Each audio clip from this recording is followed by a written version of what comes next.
ஹம்டியுமே exam paper எடுத்துட்டு போயிட்டு அவன் ஸ்டாஃப் கிட்ட கொடுக்குறான். அதை பாக்குற ஸ்டாஃப்மே பயங்கரமா ஷாக் ஆயிட்டு என்ன எதுவுமே எழுதாம தர அப்படின்னு சொல்லிட்டு கேட்க அதுக்கு ஹம்டியும் அதெல்லாம் பாஸ் ஆயிடும் சார், மேல இருக்கவன் பாத்துப்பான் அப்படின்றத சொல்றான். இப்படியே போச்சுன்னா நீ ஃபெயில் தான் அவ, போய் யாரையாவது பார்த்தாவது எழுதி கொடுத்துருப்போ அப்படின்றத சொல்றாரு. சீட்டிங்லாம் பண்ணக்கூடாது சார், அதெல்லாம் ரொம்ப தப்பு அப்படின்னு சொல்லிட்டு அவனுமே அங்க வந்து கிளம்பி போயிடுறான். நீங்க காவியாக்குமே 1.5 மாசத்துல கல்யாணம் பிக்ஸ் பண்ணிருப்பாங்க. அதுக்கு அவங்க அப்பா கிட்ட எனக்கு என் கல்யாணத்துக்கு டிசைனர் லெஹங்கா தான் வேணும் அப்படின்றத கேக்குறா.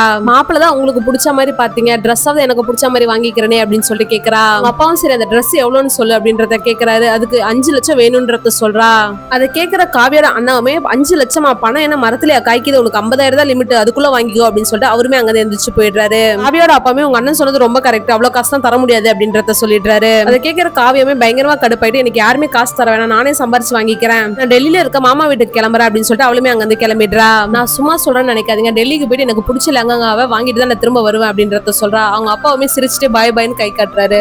அவன் பேப்பரை கரெக்ஷன் பண்ற ஸ்டாஃப் வீட்டுக்கே போயிட்டு அவரை மிரட்டிக்கிட்டு இருக்கான். அந்த நேரம் பார்த்து காவியாவுமே எங்க மாமா எதுக்கு நீ மிரட்டிக்கிட்டு இருக்க அப்படின்னு சொல்லிட்டு கேக்குறா. மாமா கிட்ட காசு வாங்கிட்டு ஹிஸ்டரியில நான் பாஸ் பண்ண சொல்லி கேட்டுக்கிட்டு இருக்கேன் அப்படின்றத சொல்றான். அதை கேட்கிற காவியாவும் அந்த அமௌண்ட் என்கிட்ட கூட, எங்க மாமாக்கு நான் தான் ஹெல்ப் பண்ணிக்கிட்டு இருக்கேன் பேப்பர் கரெக்ஷன்ல, ஒரு ரோல் நம்பர் சொல்லி நான் பாஸ் பண்ணி விடுறேன் அப்படின்றத சொல்றா. அந்த எக்ஸாம் ரிசல்ட்டுமே வந்திருக்கும், அதுல ஹம்டியுமே பாஸ்மே ஆயிட்டு இருப்பான். ஹம்டியோட அப்பாவுமே அதே காலேஜ்ல ஒரு ஸ்டேஷனரி கடை வச்சிருந்திருப்பாரு. அவனோட ஃப்ரெண்டுமே அங்க வந்து அவ பேரு காவியா, அவ இங்க வெட்டிங் ஷாப்பிங்காக வந்திருக்கா, இன்னும் 1 மாசத்துல அவளுக்கு கல்யாணம் முடிஞ்ச கையோட அவ அமெரிக்காவுமே போயிடுவா அப்படின்றத சொல்றான். இதை கேட்கிற ஹம்பிக்குமே ஒரு மாதிரி ஆயிடுது. ஹம்டியுமே காவியா கிட்ட இன்னைக்கு நைட் ஒரு பார்ட்டி இருக்கு, நீயும் வரியா அப்படின்னு சொல்லிட்டு கூப்பிடுறான். நான் எதுக்கு அந்த பார்ட்டிக்கு வரணும்னு சொல்லிட்டு காவியாமே கேட்கறா. எக்ஸாம்ல பாஸ் ஆனதுக்கு நீயும் ஒரு வகையில காரணம், அதனால தான் உன்னையுமே கூப்பிடுறேன் அப்படின்றத சொல்றான். அந்த பார்ட்டிக்கு உன் தங்கச்சியா வரணுமா இல்ல கேர்ள் ஃப்ரெண்டா வரணுமா அப்படின்னு சொல்லிட்டு கேட்கறா. அதுக்கு ஹம்டியும் நீ எப்படி வந்தாலும் எனக்கு ஓகே தான் அப்படின்றத சொல்றான். அதை கேட்கிற காவியாவும் இன்னும் 1 மாசத்துல எனக்கு கல்யாணம் அப்படின்றத சொல்றா. அதுக்குள்ள இந்த பார்ட்டி முடிஞ்சிடும் அப்படின்றத சொல்றான். சரி எப்ப பார்ட்டி அப்படின்றத கேட்டு டைமுமே நோட் பண்ணிக்கிறா. காவியாவுமே அவங்க மாமா பொண்ணோட அந்த பார்ட்டிக்குமே போயிடுறா.